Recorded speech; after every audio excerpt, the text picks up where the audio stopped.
You know Blackpink. You've heard of BTS. You might even be watching this on a Samsung phone or driving a Hyundai car. All of them, global icons, have one thing in common. They come from South Korea.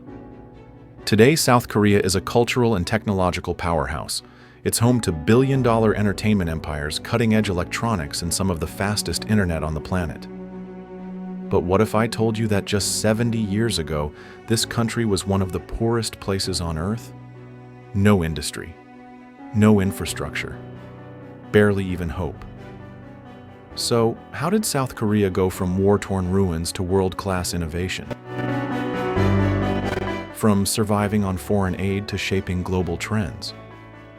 This is not just a comeback story. It's one of the greatest national transformations in modern history. Let's break it down.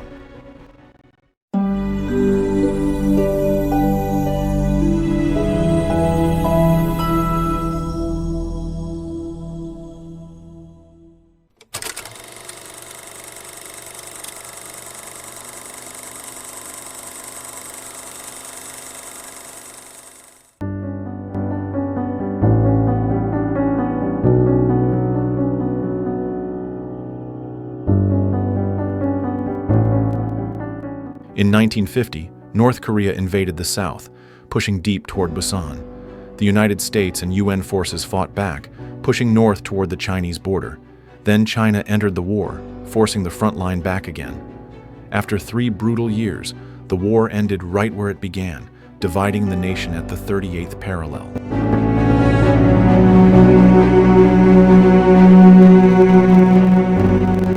In 1953, the Korean War ended. But for South Korea, it wasn't really peace. It was survival. The country was in ruins. Cities were destroyed, families were broken, and people were starving. There were no jobs, no resources, and almost no hope. Before the war, Korea had already suffered for decades under Japanese rule. The economy had been used to benefit Japan, and the people had very little left when the colonizers left. Then came the war. In just 3 years, millions died. Homes, roads, schools, everything was gone. South Korea became one of the poorest countries in the world. Most people lived on less than $100 a year. Children didn't have enough food. Families survived on foreign aid, especially from the United States. But even in the middle of this disaster, the Korean people didn't give up. They rebuilt homes by hand. Teachers returned to schools, even without books. There was a strong belief that life could be better.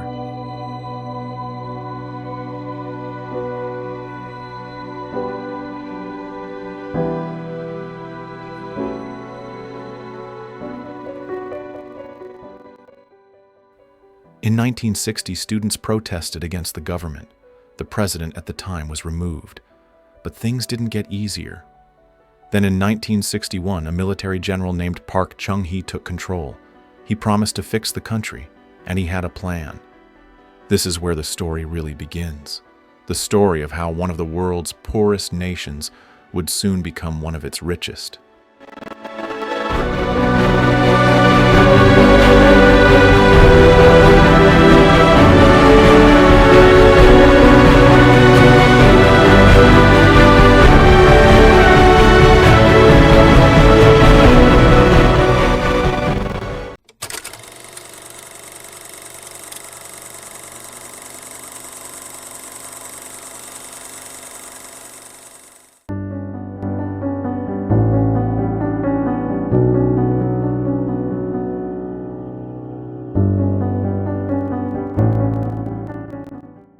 After years of poverty and destruction, South Korea was desperate for change.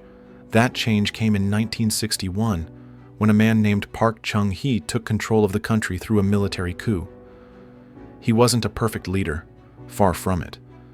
But he had one big goal: to lift South Korea out of poverty, and fast. He made a plan, a big one. The government focused all its energy on building the economy, starting with factories, roads, and exports. South Korea didn't try to grow everything at once. Instead, they picked a few key industries like steel, shipbuilding, and electronics, and supported them heavily. That's how giant companies like Samsung, Hyundai, and LG started.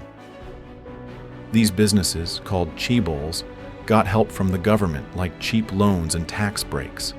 In return, they were expected to grow, hire people, and sell products overseas. At the same time, education became a top priority. Kids were sent to school, more universities opened, and families were told, "Study hard, your country depends on you."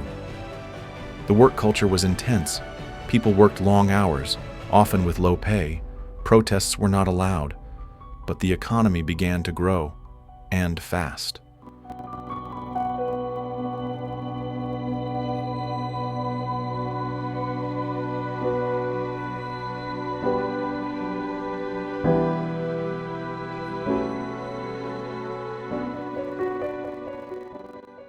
From the 1960s to the 1980s, South Korea's economy grew about 9% every year.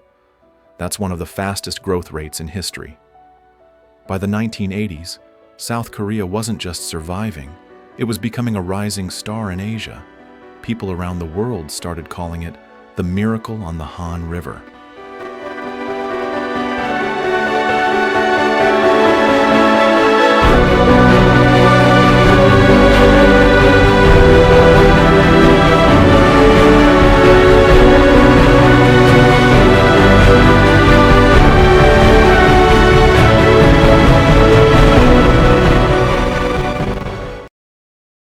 And here's the crazy part. South Korea had almost no natural resources, no oil, no gold, just smart planning, hard work, and a nation that refused to give up. It wasn't perfect. There were problems, poverty, inequality, and lack of freedom. But South Korea had changed. A poor farming nation had turned into a global manufacturing powerhouse. And soon, the world wouldn't just know Korea for its products, it would know Korea for its culture.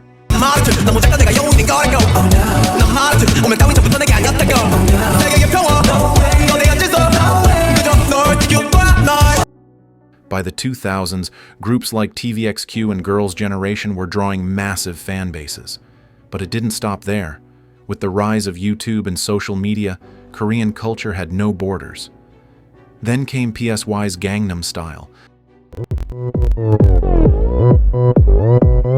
Oppan Gangnam Style. The first YouTube video to hit 1 billion views. Suddenly, Korean music was everywhere. But K-pop wasn't just about fun music. Behind the scenes, it was a serious business.